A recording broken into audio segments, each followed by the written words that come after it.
even when he has left that seat. For example, when a jar is kept upright, the water that may be poured into it persists and does not flow away. So a certain person goes to a monastery to listen to the religious discourse, etc. Such is the person who is said to be a person of wide intelligence. What sort of person is not dispassionate as to sense desires or rebirths? The stream attainer as well as the once returner.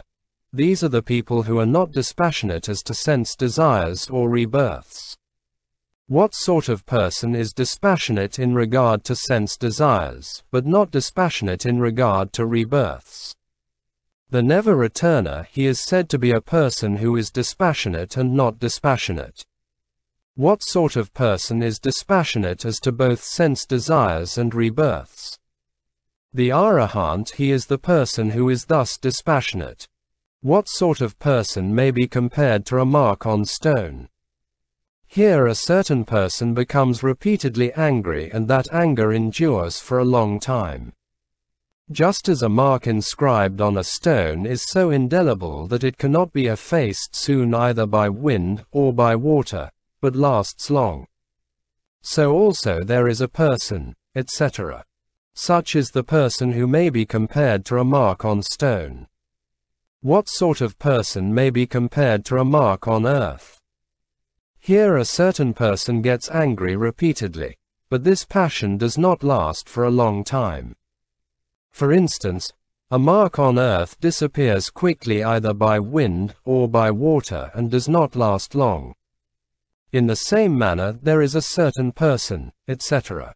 Such is the person who may be compared to a mark drawn on earth.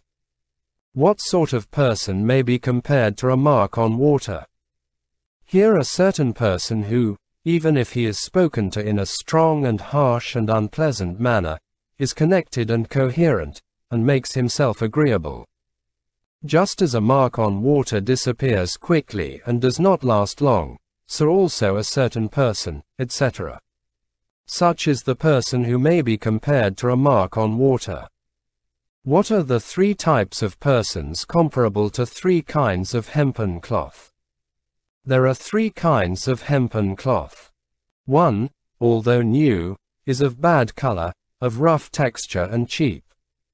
Another is of bad color, rough to the touch and cheap. Which is tattered cloth, of bad color, coarse to the touch and cheap. They use this tattered hempen cloth to cleanse the rice boiling pot, or throw it away into the rubbish heap. In the same manner, there exist among the monks three types of people comparable to these hempen cloths. What are the three? If a certain young Buddhist monk happens to be immoral and wicked, this is due to his want of grace. Just as a hempen cloth is of bad color, so also is this person. Those who serve him, respect him, worship him, come to hold his views, which turn out to be harmful and a cause of suffering for them for a long time. This is due to his coarseness. Just as a hempen cloth is rough to the touch, so also is this person. There does not arise any great benefit or great advantage to those from whom he accepts clothing, food, bed, seat, clinical requisites and medicines. This is owing to the little worth of the person. Just as a hempen cloth is of little value, so also is this person. If a middle-aged monk or, again, if a senior monk happens to be immoral and wicked, this is because of his want of grace.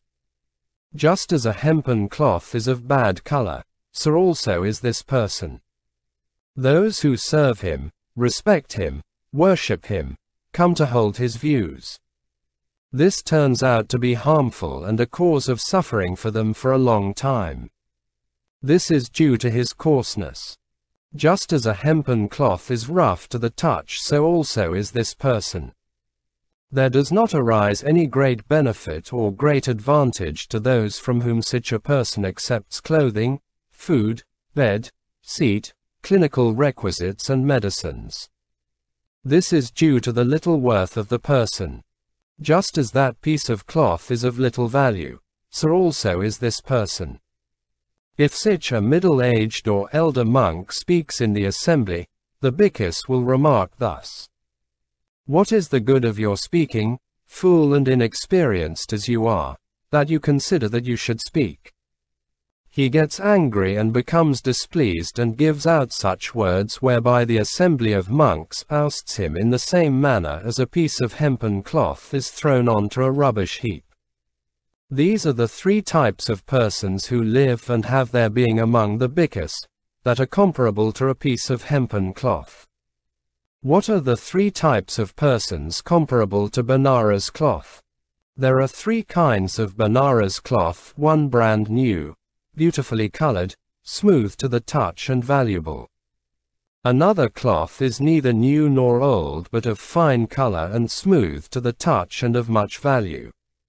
Another is worn out yet beautiful in color and pleasant to the touch. They use the worn Benares cloth for enwrapping jewelry, or they throw it into the perfumed chest. In the same manner, there exist among the monks three types of persons comparable to Benares cloth, and which are the three? If a new Buddhist monk happens to be virtuous and lovely, it is as beauty of color in him. Just as Benares cloth is beautifully colored, so is this person. Those who serve him, respect him, worship him, entertain the same views with him, this will be for their good and happiness for a long time. This is owing to the pleasure of contact with him. Just as a Benares cloth is pleasant to the touch, in the same way should this person be figured. It comes to be of good consequence and great advantage to those from whom he accepts clothing, food, bed, seat, clinical requisites and medicines. This is owing to the great worth of the person. Just as Benares cloth is valuable, so also is this person. If a middle-aged monk, and if an elderly monk happens to be virtuous and good-natured, this is because of his virtue. Just as a Benares cloth is of beautiful color, so also is this person. Those who either serve him, respect him, worship him, entertain the same views as he, this will long be for their good and happiness. This is owing to the pleasure of contact with him. Just as a Benares cloth is pleasant to the touch, so also this person is amiable in disposition. It comes to be of great benefit and advantage to those from whom such a person accepts clothing, food, bed and seat, clinical requisites and medicines. This is due to the great worth of the person. Just as Benares cloth is of considerable value, so also is this person. If such a senior monk happens to say something in an assembly of monks, then the monks would address the assembly thus: "Let the venerable brethren make less noise." This monk is speaking about the doctrine and the discipline, and his words will be laid to heart just in the same way as Benares cloth is deposited in the perfumed chest. These are the three types of persons present among the bhikkhus who are comparable to Benares cloth. What sort of person is one to be easily measured? Here is a certain person who is haughty, insolent, fickle, garrulous, irrelevant in speech, having the memory confused, unmindful, of unsettled and erring mind with his senses out of hand. Such a person is one who may be easily measured. What sort of person is one hard to be measured? Here is a certain person who is not haughty, not insolent, not fickle, not garrulous, not irrelevant in speech.